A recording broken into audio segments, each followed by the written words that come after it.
Oh, it's me, celebrity chef Adam Sobel from the Cinnamon Snail. You remember me from episode 47. I'm calling in just to congratulate you, beautiful Kimberly. 100 episodes is a lot of episodes, but you did it. This is David Pennell, presenter of the Vegan Business Tribe podcast, and I cannot believe that Did You Bring the Hummus has hit episode 100. Now, I would like to say that I taught Kimberly everything she knows, but the truth is she taught me everything that I know. That woman is the vegan Oprah Winfrey, and her episodes and her guests, they have just got better and better. So congratulations on episode 100, Kimberly. And I'm sure that I'm going to be back here celebrating another 100 episodes in no time at all. It's Victoria Moran from Main Street Vegan here to congratulate Kimberly Winters on joining the exclusive domain of the three-digit podcasters. This speaks to Kimberly's great gift as an interviewer, her discernment in choosing her guests, and her commitment to a kinder world. And hey, Kimberly, did you bring the hummus? Hey, Kimberly, congratulations on reaching episode 100 of the Did You Bring the Hummus podcast, the best named podcast in the world. There was no doubt in my mind you were going to reach 100 episodes, and I'm so thrilled to hear that the audience has resonated with it. So congratulations again.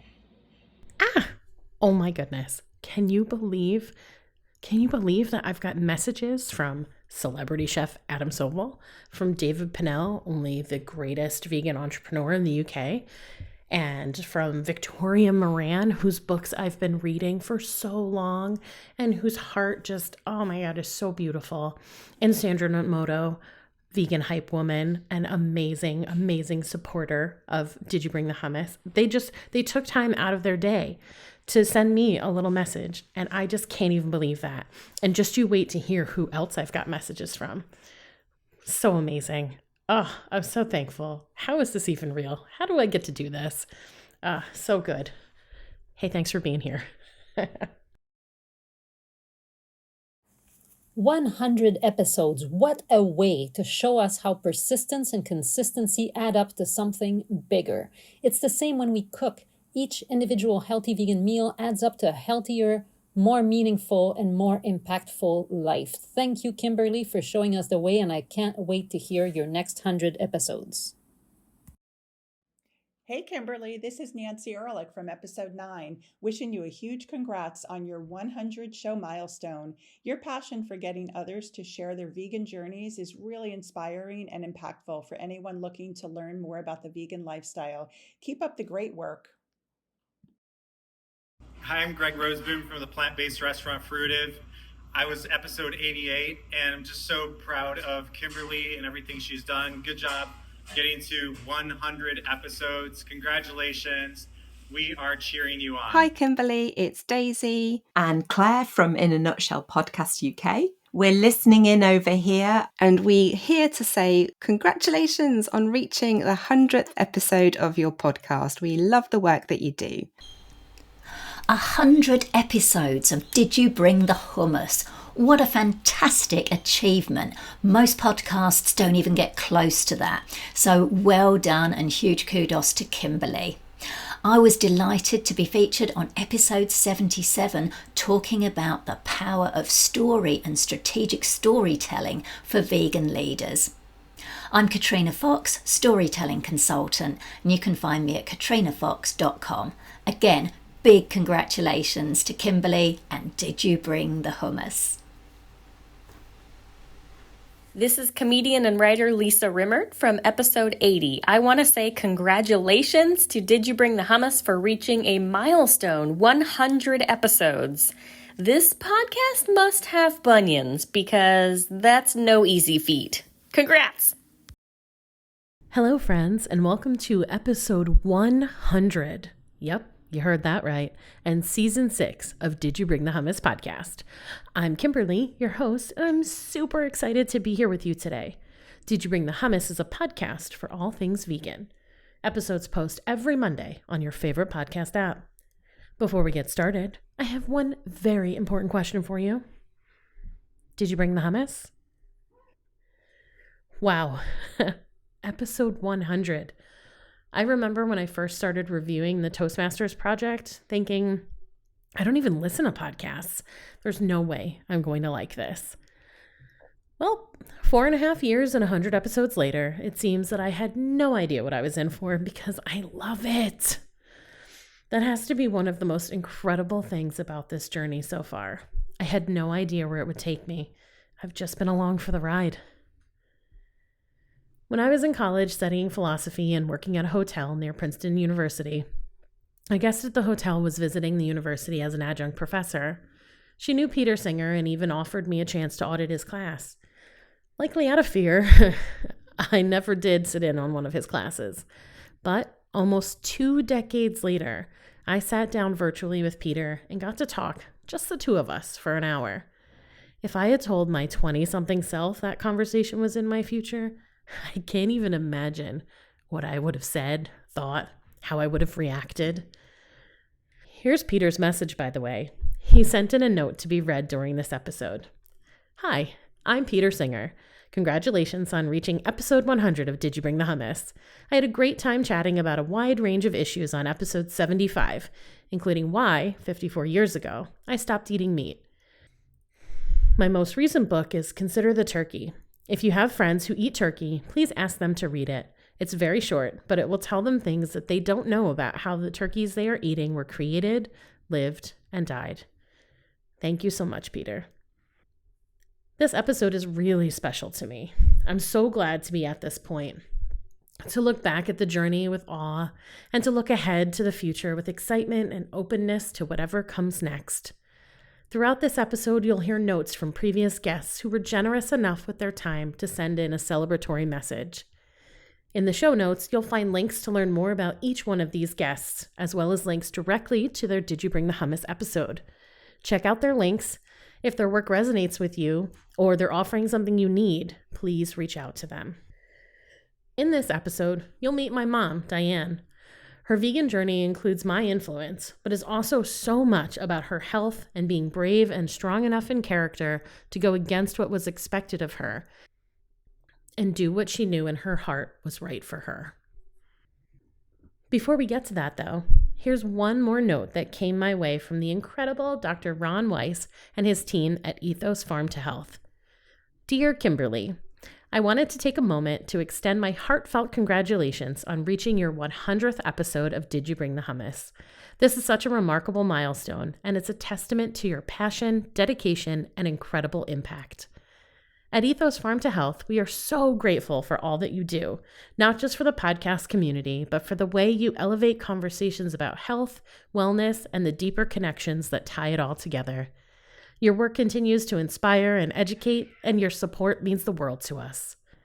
Thank you for everything you do, Kimberly. We look forward to many more episodes and all the ways you'll continue to make a difference in people's lives. Here's to 100 episodes and many more to come. All our love and support, Ethos.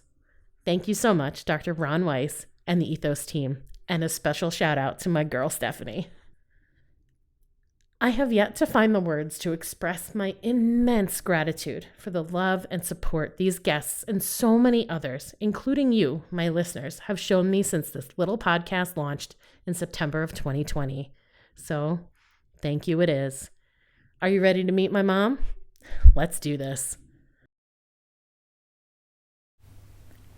Kimberly, it's Kate Galley from the Healthification Podcast and the Plant Positive Journal, wishing you huge congrats on Did You Bring the Hummus podcast turning 100.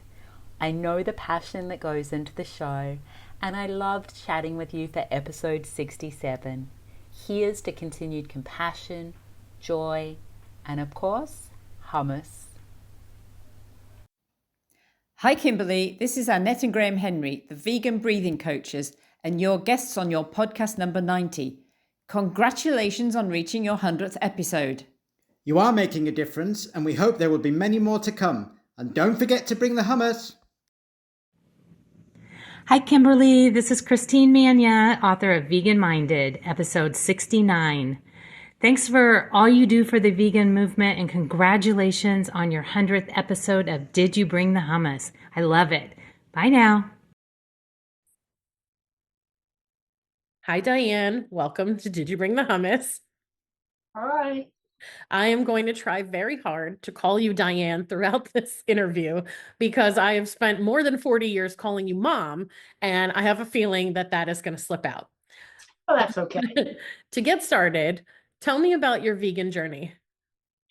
Well, I guess I would have to start back in 2004 when you took me on a macrobiotic journey, which I couldn't believe how much weight I lost and cellulite I lost and how healthy I felt.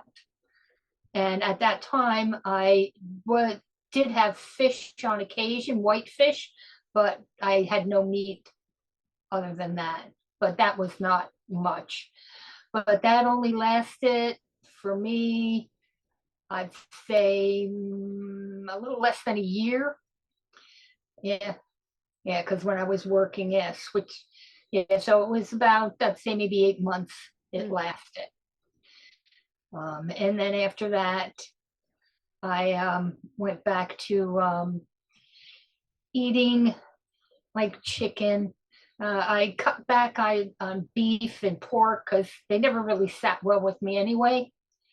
But the main issue I had was like pizza, cheese, and I guess chicken and turkey. I preferred them the best, which now it breaks my heart. It's really sad, but yeah. I just tried to eat more, fruits and vegetables, which sometimes can be difficult. I guess it really started when I was diagnosed with cancer.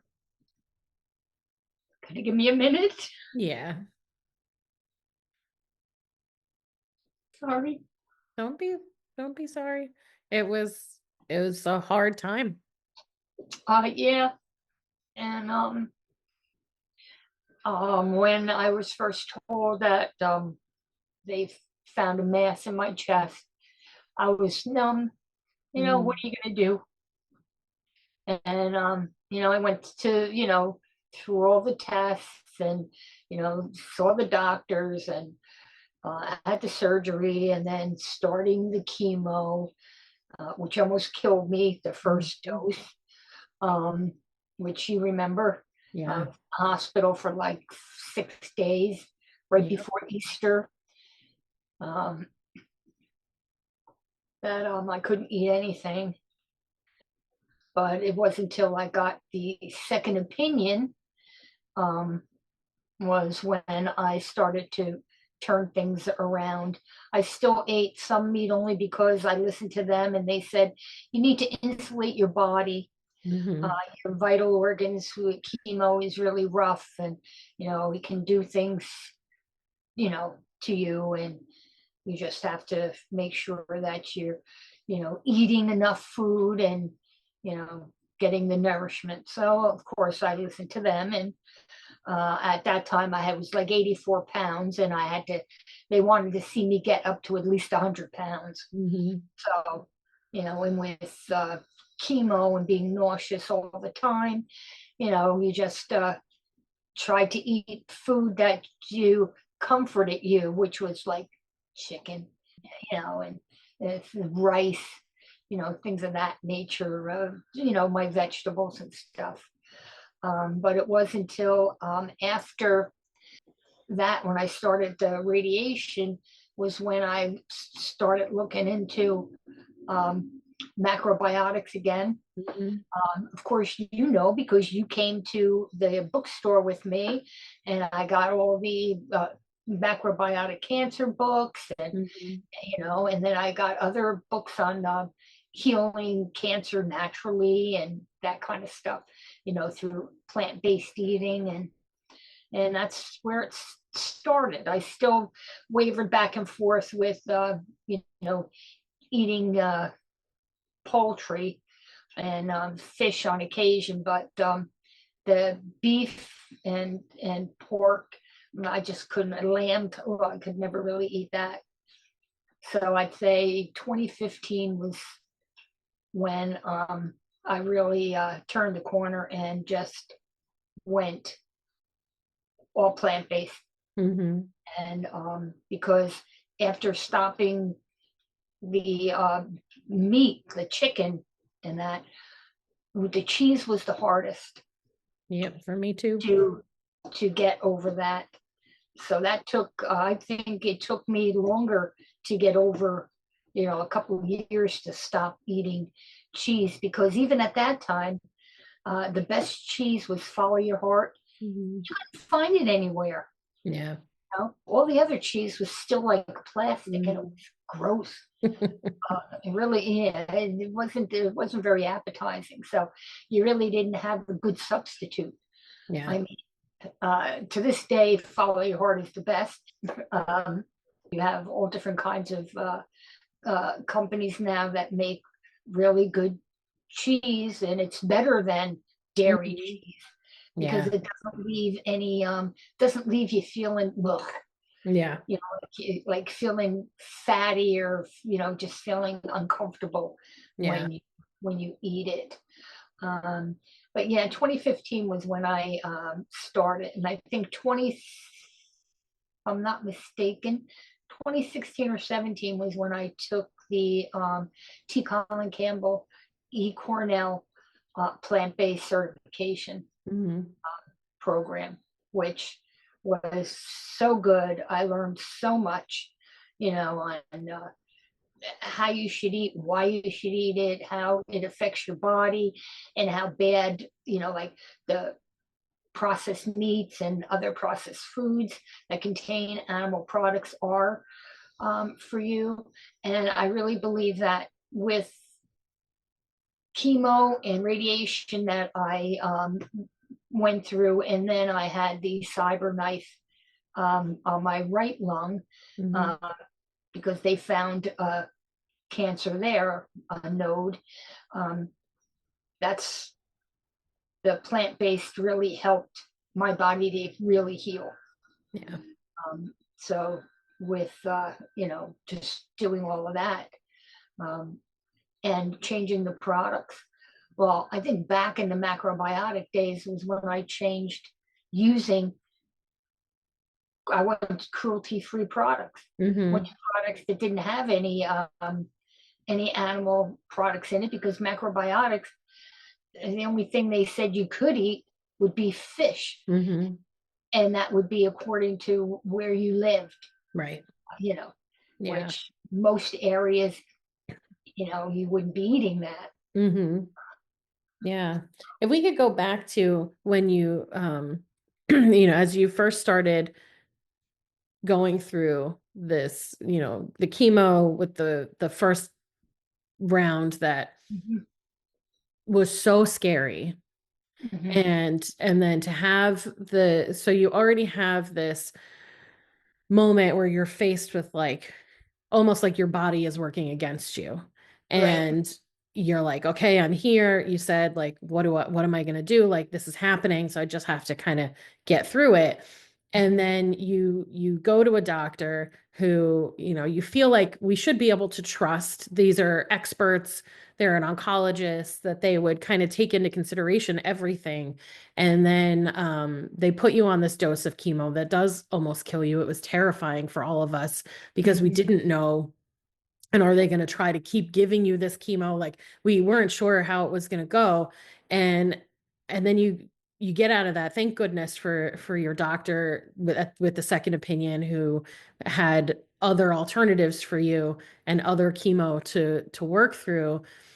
But then you're getting that advice of drink milkshakes, have White Castle, pack on the weight, because you've always been a small woman, but you were, like you said, 84 pounds, super tiny.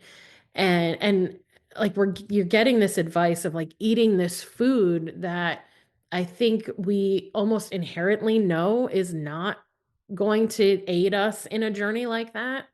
Right. But then, you do it and you come out of that, you're okay. And now you're on this plant-based journey. Thinking about that whole process, what does that all bring up to you when you know that there are doctors out there that have the knowledge to say, actually, if you ate this way, eating plants, you could protect yourself? I don't know. I was, as you were telling the story again, I was starting to feel kind of that like anger that they put you in a position, and thankfully you were okay, that eating that way didn't make things worse. But I just was feeling this anger of like, these doctors don't even know, and they're putting people in a compromised situation. I don't know. Well, I think nowadays it's a little different. More doctors are because plant-based and veganism is so out there now. It's more out in the open, where before I think maybe a lot of people were afraid to say they were vegan because of what, not unless they were like a super activist. They didn't want to say anything because they would be demonized, type of thing. But I think a lot of doctors I know now, when I go see my oncologist, he's older. So he's a little more like, I don't want to know what you're doing to keep doing it. But the younger nurse practitioner that I see, he wants to know. He's interested. He finds it fascinating, and that it's great that, I can do this and it's helping me. And, he just, he's eager to learn and understand. So I think that maybe now more people who have to go through what I went through might be lucky enough to get someone like that. But I mean, you just have to talk to them, and find out. I mean, as I was going through chemo, the nutritionist, I was talking about, well, I eat brown rice. I don't really care for white rice. It's stripped of all its nutrients. Well, do you know brown rice has arsenic? Well, all rice has arsenic. I'm sorry, that's just the way it is. But I prefer a whole grain. And even her, because her son was getting into more natural eating, more plant-based. So she kind of understood, but because of her job, she couldn't come out and say, they have guidelines they have to follow. I guess per the hospital or whatever, right, to tell you to do. But she knew and understood. So they're really not that stupid, but I guess they're just doing what they're told. To do. I guess most doctors don't want to say, well, yeah, eat plant-based because that's going to make you healthier, and that's going to. Then where does that put them? Right. When you think about it, as a nation and a world, we are so sick. We don't, this healthcare is not really healthcare. You have to start getting doctors that are more functional medicine, where they know that eating more plants and fruits and vegetables and, whole grains and beans and legumes is going to be, what your body needs. That's the way we should be eating. But a lot of them, they get no nutrition at all. If they're lucky, right, in a class, it's baffling. Yeah.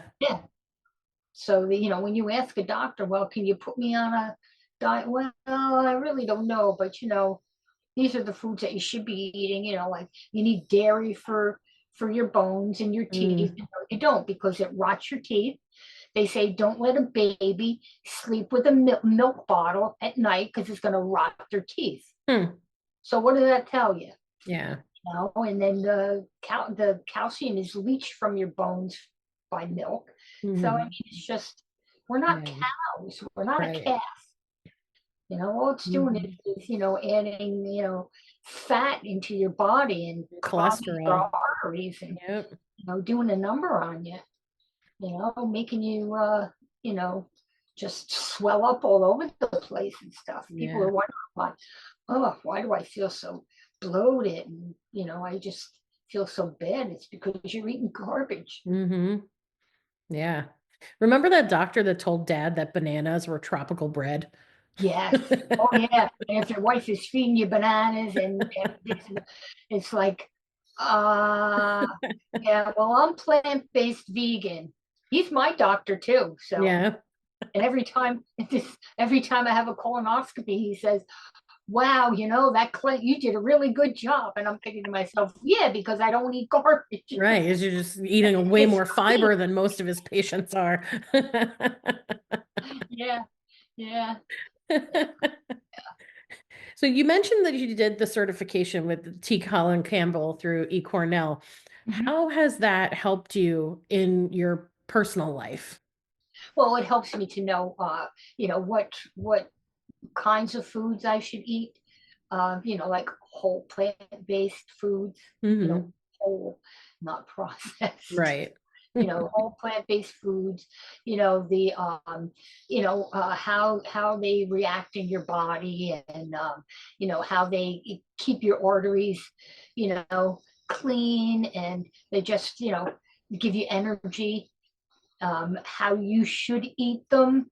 It's it's not a cooking class, but it's just a course to help you understand why you should be eating this way, how it affects your body, and how it affects the world. I mean, you put, that's your stamp on the world, eating more plants.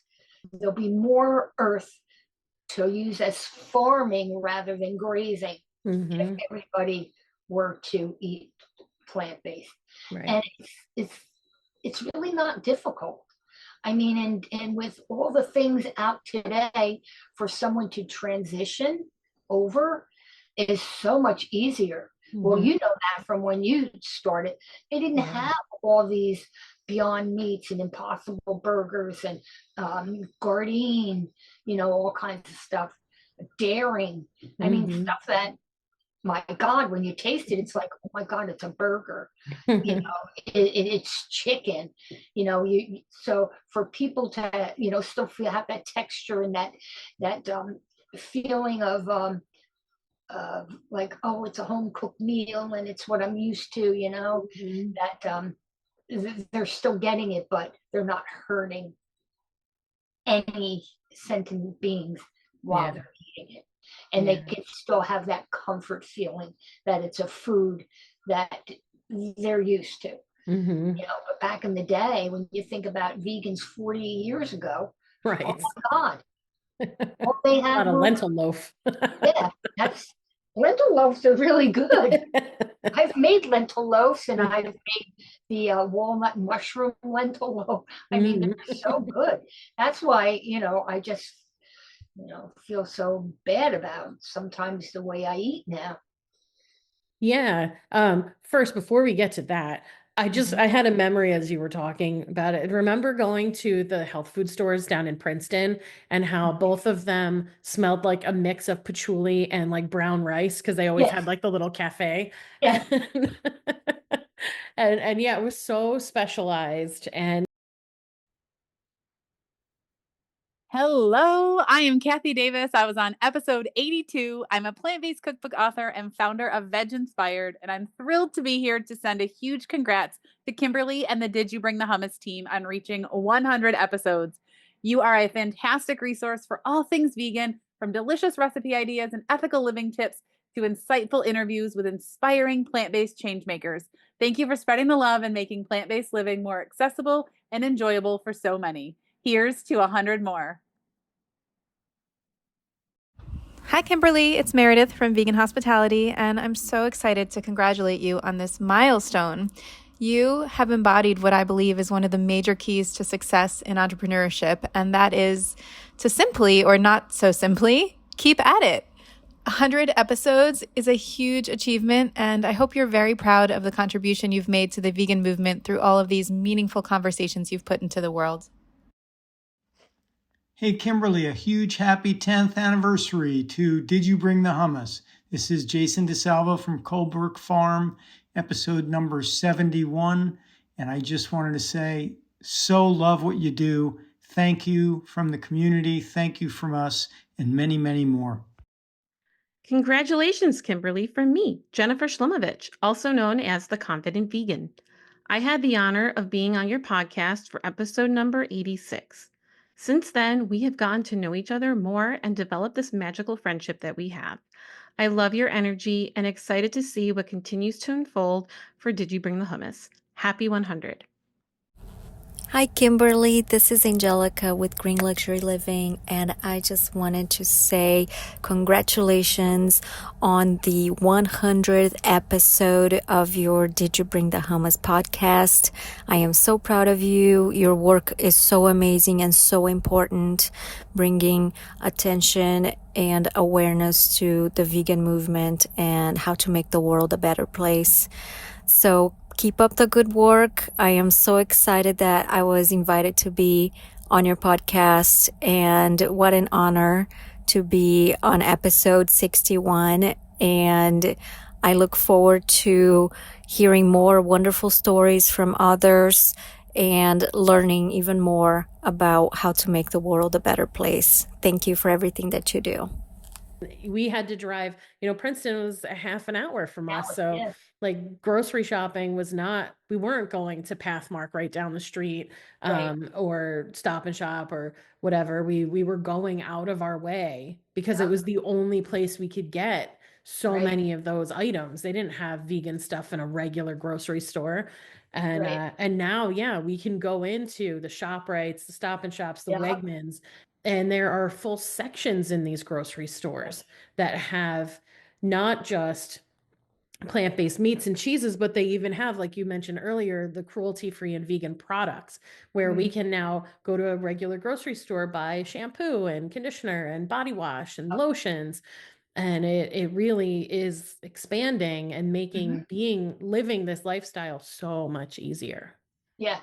And it's no more expensive than buying meat, or anything else. Some of the products, I mean, a lot of the stores now have their own, like Wegmans has their own brand of vegan plant-based cheeses and meats, and the stuff is pretty good. They have their own, like cruelty-free soaps and stuff like that. So you still can get things, at a reasonable price. I mean, you can go to specialty stores and pay an arm and a leg for something, but that's up to you. You're right. You can go to these stores and get a lot of things that, there's no reason why people should say, well, it's too expensive. It's more expensive to go shopping and buy meat than it is to go and buy bags of beans and lentils and rice, that will last you, for a week or two or more. Yeah. And you'll get more meals out of, when you make a cup of rice, you can get like three meals out of a cup of rice, when it's dry, and then when it cooks, it expands. So, you have a pot full of rice, and people just don't get it. They say, oh, it's too expensive. And vegetables, well, yes, they say a lot of vegetables you should eat organic, but that's only when it's available to you. Eating vegetables, just wash them. Yeah. That's all you have to do is wash them. And, and then you cook them. So, and you drain the water. You don't want to kill the vegetable where it's like mush, but you can just steam them even. But having vegetables, even, I hate to say it, even canned vegetable is better than no vegetables at all. Yeah. Especially ones with no salt. Right.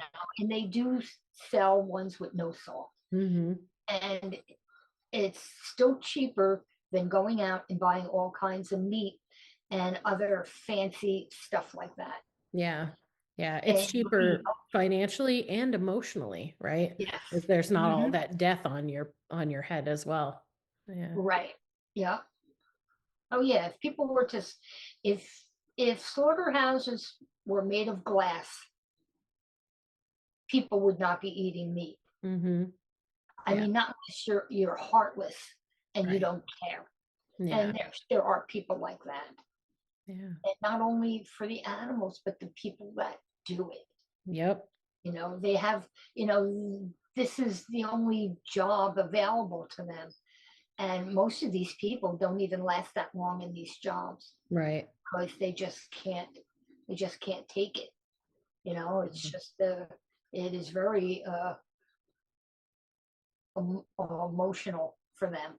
Yeah. And there's even, studies that show that in areas where there are slaughterhouses, there's even the domestic violence rate is higher too. I think it does. It changes you doing work like that. And it's unfortunate and really sad that people need to be in a position like that anyway to do a job like that. Mm-hmm. Well, even the environment in those areas, yeah, where where they raise the pigs, mm-hmm. It's like, I mean, they have those out, hidden where nobody can see what's going on. But if you were to fly overhead and see, Mm-hmm. Yeah, the big lagoons of waste. Yep. People who live downwind from that suffering all kinds of respiratory issues and cancers and things like that. Yeah. Mm-hmm. So there's just so many reasons why people should at least try mm-hmm. to, yeah, change the way they eat. Yeah. I mean, even your father, I mean, he's not vegan, but he does eat a lot of plant-based things. Mm-hmm. It's he doesn't eat a lot of steak anymore. If him and Craig go out or something, he eats a lot of plant-based stuff. So he'll eat the soups and stews that I make, and he likes them. Yeah. And he'll even eat stuff with beans when he wouldn't eat stuff with beans. I know, for so long he's, I don't eat beans. But he does. I wish he would be vegan, but you can't force someone. They have to decide it on their own. Yeah. It's like, you didn't force me. You said, "Hey, Ma, you want to try this?" Mm-hmm. Sure, I'll try it. Yeah.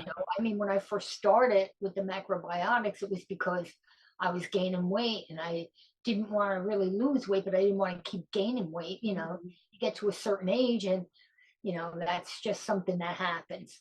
Not unless you're super active and, you can go to the gym all the time and do whatever. But, when you're working in an office and you're sitting for 8-9 hours a day, and then you come home and cook and do dishes, and then you watch TV for a little bit, and then you go to bed. Mm-hmm. So you're really not being super active. Right. Yeah. Which was fantastic, losing the weight and feeling great and eating good food. And I never thought that I would, love miso soup with seaweed. Yeah. Remember that burdock root and carrot dish? Oh my God, that tasted like that beef rice. Right. Oh, You were I was like, that may have been the gateway. You were like, oh, okay. Yeah, I can't remember what else was in it. I'll have to see if I can find that little cookbook that I had from that guy Mike. But yeah, it was burdock root, carrots, and like some kind of sauce with tamari. And yeah, it was really, that was one of my favorites. Yeah, and that was good because I couldn't believe it when you made that. And then the bread, the sourdough bread, alive. What do they call it? Yeah. It's like the Ezekiel bread. Right. Yeah. And then you used to steam it and spread some tahini on it. And I remember, Craig's friend Ron, right? When he found out I was steaming bread, that became like the joke, like Kimberly, the one who eats the steamed bread. And because it just is such a weird thing, like who steams their bread? But I mean, my emotions were so much more regulated and I felt so much more steady. I just it was a lot of time in the kitchen And I just stopped prioritizing that, and because it's a lot of cooked food, and Right. some of it you cook for a long time, Yeah. and I just stopped making that a priority. But what a difference eating whole foods. And so we're gonna steer back into where you were saying, like, when you eat processed food, because also you work a weird shift, an atypical Yeah. shift, so you don't always have the standard time that someone else might to make meals, before or after work every day. So you were saying that you lean on some convenience food sometimes and you feel bad about it. Yeah, I feel bad because it's like when I'm eating it, it's good because it's like the Beyond sausage. I mean, come on, it's like, well, I'll make pasta and have that sausage or Mhm. have a sausage and pepper sandwich. I feel like I'm eating meat, and while I'm eating it, it's so good. But then after I eat it, I'm feeling so bad. Like, is this really good for me? I know it's plant-based. It doesn't have any, but really, what is in it? Mm, You know, when you think about it, what is really in it? yeah. Makes you kind of wonder. I mean, I read the ingredients on a lot of stuff, and I'm like, well, a lot of it's got all the vitamin names, and it's got like mixed tocopherols and all that Mm, kind of stuff in there. So I know what that is, but what else is in that? yeah. Yeah, I have such a strong feeling around all of these alternatives. And like, if someone has kind of spent their life eating like McDonald's and like that kind of stuff like daily, and they're going to switch to eating Impossible and Beyond Burgers daily instead for the rest of their lives. Do I think they're going to be healthy? No. But if the other option was that they were going to live on McDonald's and burgers like that for the rest of their lives, I think they will be healthier because of the cholesterol, right? There's no cholesterol in all these plant products. But then and so will now there's less animals. So for me, coming from that perspective of like, I came to veganism solely from the ethical standpoint, right? I've always said, like, I don't hate I don't hate the animals, I hate myself. So if I don't care if I've like gained weight because I'm eating vegan junk food or comfort food. And that's slowly changing now. I really would like to take control of my health and be healthier. But for so long, it was much more about, I don't care what you're eating as long as it's not An animals. animal. And so there are people, especially here in America and other countries too, I'm sure, where their whole life, all they're eating is junk food. And if we can make them shift from the animal-based junk food to vegan junk food, I'm all for it. You know, uh, what if they said to me, do you think that I'll be the healthiest version of me if I make this change? My answer wouldn't be yes, but they will be a healthier version because there are no animals involved. And now there's less demand on the animal products. But I wonder too, when you say about feeling bad, is it also because you feel like that's not the healthiest food? So there's guilt around not taking care of yourself too? Yes, that's how I Yeah. feel. I feel like when I would juice and juice and juice and juice, and I did a Mhm. lot of juicing, but also I ate. But I was, juicing, and then I was making a lot of soups that were loaded with, like beans and vegetables and all different stuff, and like I would get a lot of my fruit from juicing, Mhm. because it was easier to drink drink it, and then I could Right. have combinations. But I could also add cinnamon or some kind of other spices in with that, which is good for your body also. Yeah. So that I was getting more out of that. But at that time I wasn't working, Mhm. so I was able to pull out the crock pot and, get into chopping up, vegetables and, either juicing or, making a pot of stew or doing a soup.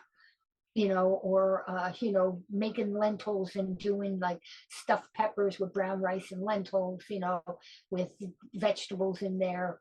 But once I started working and the shift that I was working, as I got older, it was getting harder. And then as the vegan alternatives got better, it was easier to have them. And then it was also easier to, say to your father, oh, try this. So he would. He would have the ultimate Gardein chicken fillet on a hard roll with lettuce and tomato, and vegan mayo and that kind of stuff. And, he eats more greens now than he ever did. Yeah. In a variety of greens, which, I asked him, I said, do you think 20 years ago you'd be, eating kale or, eating all this stuff? No. I remember as a kid that he would say that before he met you, he didn't eat vegetables, and now he would eat like peas and corn. And even like my whole life growing up, he was like not eating vegetables. And you're right, now he does. Like I see him looking for salad, being the one to prepare a salad sometimes. And he is eating vegetables on the side. And yeah, it's really amazing what we can do when we're just showing up as like the version of who we want to be. But you also completely switched him off of dairy butter. Yeah. Right? Yeah. He actually prefers the earth balance, but actually Wegmans plant-based butter, there's like minimal in it. Oh, nice. I mean, if you read, there's like, all their products, even their cheese, you look at it, it's like, wow, there's like nothing in it. It's like, you don't have to say, oh, I can't even pronounce this word. Yeah. So do I really want to eat that? But he prefers that one because it looks like butter. It's not yellow. It's more and it spreads nicely, and it has a good taste. Yeah. So he's even the vegan mayonnaise he uses. Yeah. And when we go shopping, 2 weeks ago we went shopping, we couldn't find vegan mayonnaise anywhere. So he bought himself a small, tiny little bottle of Hellman's mayonnaise, a real small bottle. Yeah. Because he needed to have, stuff for his lunch. He works sleeping, Yeah. so he's got to prepare his own stuff. Yeah. So, and it does make a difference, going shopping. He looks at labels where he never did. He used to hate going shopping with me because I read all the labels. Yep. Read everything. No, he'd be like, 3 hours in the store with this one. But that's something you have to do. You have to make sure that you know what you're putting in your body, because they'll stick anything in there to give it a longer shelf life. Yeah. And the prevalence of dairy or casein in things that don't need to have it, right? You're reading a label, you're like, okay, oh, it's good. I think this is vegan. And then you get to that spot that says whey or casein, you're like, why? Right. Yep. Yeah. It's crazy. There was something I was looking at, and I said, why? It was a soup. I'm thinking it's like a vegetable soup. You would think, why does it have to have, casein in it? Why does it, and I don't even remember what brand it was, but I was like so pissed off. Yeah. That here I said, oh, something different. Yeah, you have to put it down. But thank God for the apps like, is it vegan? Yeah, that does help. A lot of times it will say unsure. So if it's unsure, put that product back. Yeah. Yeah, because then it means that there's something that app can't recognize. So you're better off not putting it in your body. That's how I look at it. Yeah. Yeah. Yeah, I agree. I like that app too. Very helpful. Yeah. Earlier, when you were talking about certifications with the T. Colin Campbell thing, I remembered that you also at one point had gone for a personal trainer certification. Yes, I did. And you even went and, did your like requirements at a gym. And I also remember, because you were older, Mhm. that they kind of were like, we don't need you. And Yeah. I was thinking about what a fucking disgrace. Because when you look at people, at older people, and they're not moving well, and they're shuffling about, and they seem to be dying more than they're living, Mhm. and they could have had a person like you who understood where they were at in life, unlike some super fit 20 something bouncing around at the gym. You had the training, and then, later on you got this certification from T. Colin Campbell, so you even then had an understanding about food, Mhm. that you could have been this person that helped older people live more than they were dying. Because so many people in the US, right, they say, oh, we're dying. They say, oh, people, they live longer. No, we don't live longer. We're dying longer. The last 10 years, 20 years of some people's lives, they're suffering. Yeah. Yeah. And what, like, how disappointing that there could have been, that they couldn't see that you had a different perspective and you were bringing something completely different to that gym or to any other gym if they'd given you a chance. Right. Like, hey, don't you have people over 50 coming to this gym? Probably. Mhm. And they probably don't stay because unless they'd always been going to the gym, they probably needed help. Mhm. And someone in their 20s just can't relate to somebody in their 60s. Right. Well, when that happened, um, I I think I went 3 times to that place, right? And then the last time I went, he had me doing some kind of stuff, and I said to him, "Don't you realize I'm here because I want to work with seniors, with older people?" And he said, "Well, you're going to have to meet the boss, and you're not up to par, with what he wants. I wasn't young enough or good looking enough to work there." And this was one of the places that the place where I got my certification from had you going to, yeah. Yeah. And when I went back and told my instructor, and he was appalled. Yeah. He was disgusted. And then I went to another place who kept me there for hours, and then it kind of just like fluffed me off, Mm. and it's like, well, so I just said, well, I give up. Yeah. Yeah.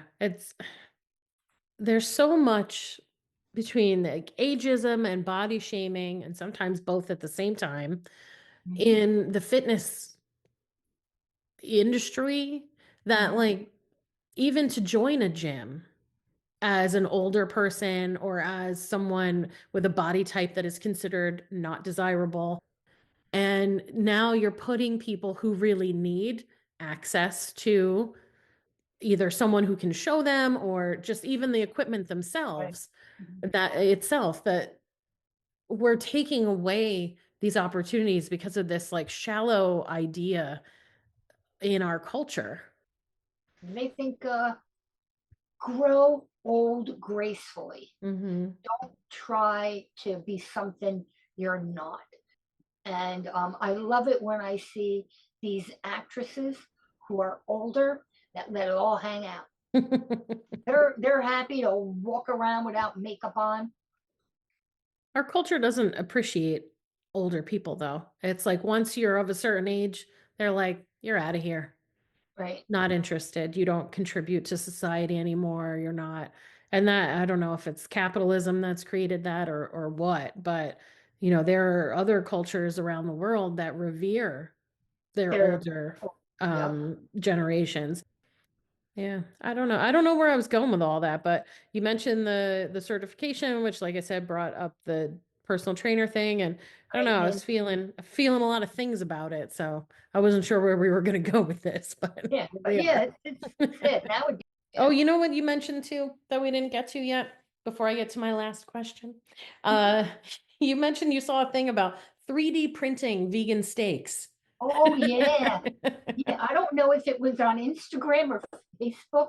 It was, I'm scrolling through because I get all kinds of vegan stuff. And there was a chef who I'm looking at this and I didn't have the sound on and I'm watching. I'm like, oh, and he breaks this thing open. I'm like, ooh. So then I watched it again and I put the sound on and he was talking about a 3D printed vegan steak. So he takes and he puts the meal together, he cooks the meat, whatever he does, and he puts it on the plate, and then he takes a knife and cuts it open, and it looks like a steak, exactly like a piece of meat. I just thought that was crazy. Yeah. If I come across it again, I will make sure I send it to you. Okay. So you can see it. Yeah. It's wild enough to make the products that we have, right? But then the idea that it gets printed, right?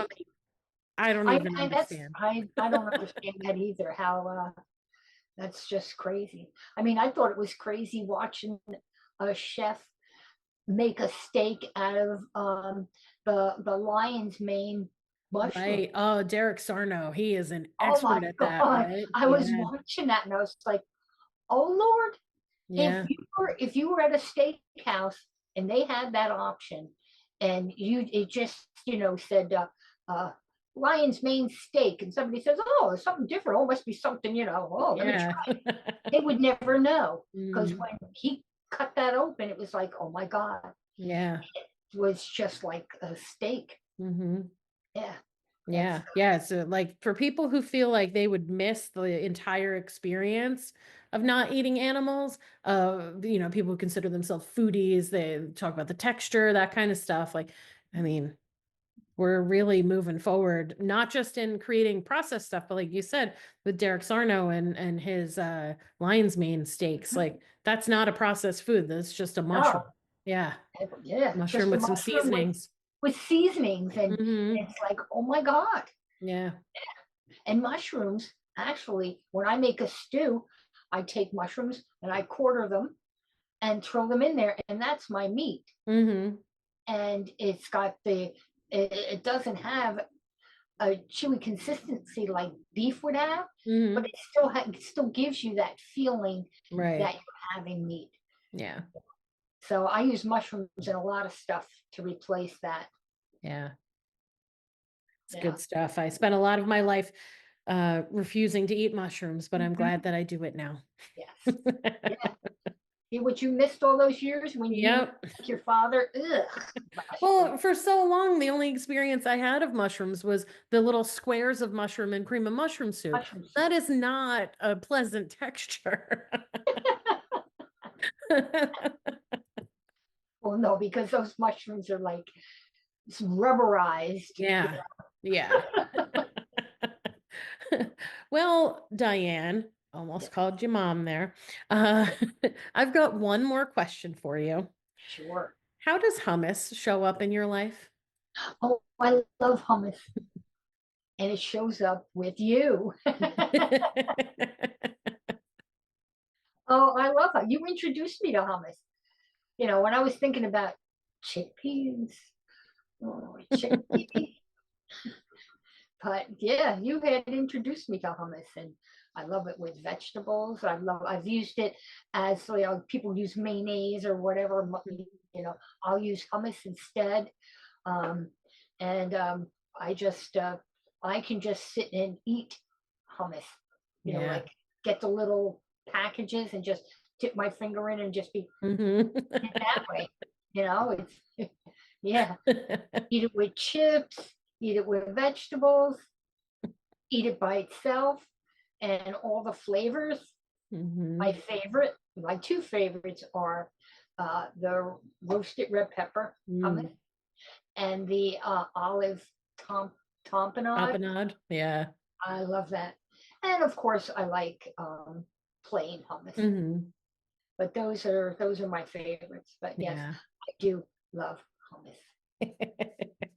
I have a Facebook memory. I don't remember. I think it probably comes up in the summertime, but when I still lived at home with you guys, and it just said, my mom bought me a party-sized tub of hummus. It's the greatest day of my life.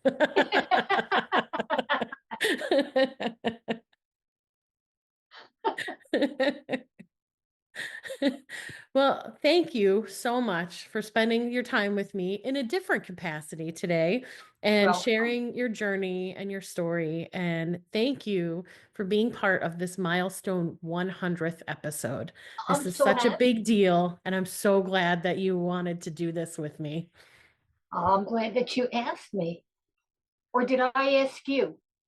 You know, I Or think Chef AJ Chef kind of AJ started this, said and yes. then I said, okay, I know exactly which episode you should Yeah. be on. Yeah. Yes, she did. Which, yeah, by the way, in the show notes, I'll link to your episode with Chef AJ. So if people want to thank learn you. more about you from there, they can do that as well. Okay, thank Yeah. you. All right. Well, thank you so much. Oh, you're welcome. Welcome back. That was so fun for me. I hope you enjoyed this chat with my mom. Season 6 is shaping up to be another incredible season. I hope you enjoy these episodes as much as I've enjoyed creating them. And I hope you found this episode helpful and inspiring. Please subscribe to the podcast so you never miss an episode. And if you're loving it, please give Did You Bring the Hummus a 5-star rating and leave a review. It's an easy way to keep supporting the show. Be sure to share these episodes with your friends. If you're finding something good here, they will too. If you're a vegan or know a vegan who would be a great fit for the podcast, follow the Be a Guest link in the show notes.